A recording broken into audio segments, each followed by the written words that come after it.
Ayan guys, boil tayo ng egg. 7 minutes nating iboboil yan. Ayan, hintayin natin siyang maluto.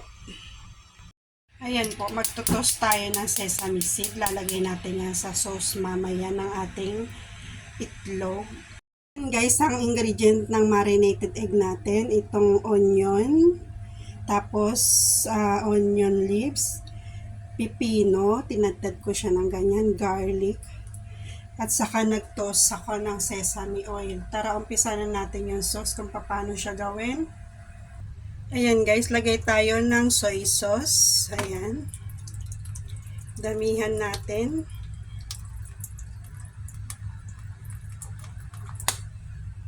Soy sauce, yung parang fish oil dito sa Hong Kong. Ayan.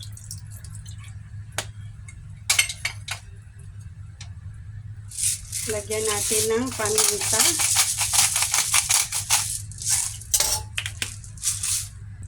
Tapos lagyan natin ng sugar. 3 kutsaritang sugar. Tapos lagyan natin siya ng vinegar. Ayan. Lagyan natin siya ng water na chicken stock. Ayan. Dagdagan natin siya ng soy sauce. Hindi pa siya masyadong tamis. Tapos lagay naman natin ang ating garlic. Ayan na, onion.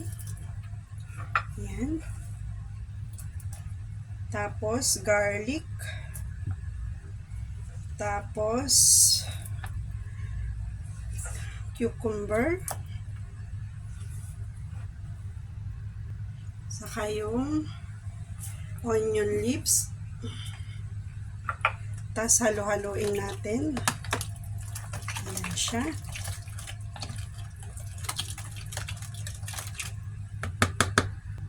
Lagyan natin siya ng sesame oil.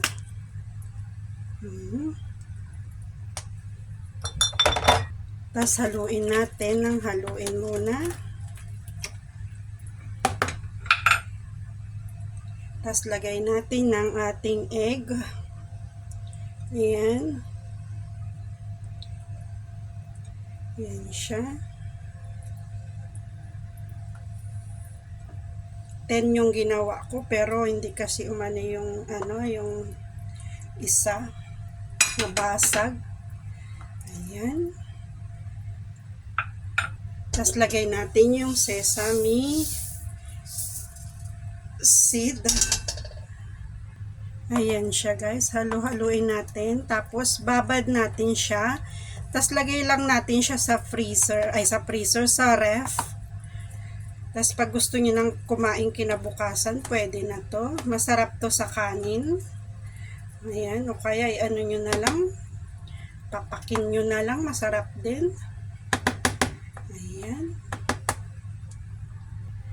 Nag-decide ako na lagyan natin siya ng cucumber sa ibabaw para pandagdag din ng marinating. Ayan. Ayan siya guys. Ayan, kung nakikita nyo, ang sarap nito guys. Pwede nyo siyang anuhin. Baaw-baawin. Ano ba Tagalog ng ng baaw-baawin? Anong ibig sabihin? Kunti-kuntiin. Ayan. O, pagkakain kayo ng hapunan, tanghalian, o di ba? May egg na kayo, meron pa kayong vegetable. Ayan, tikman ko nga.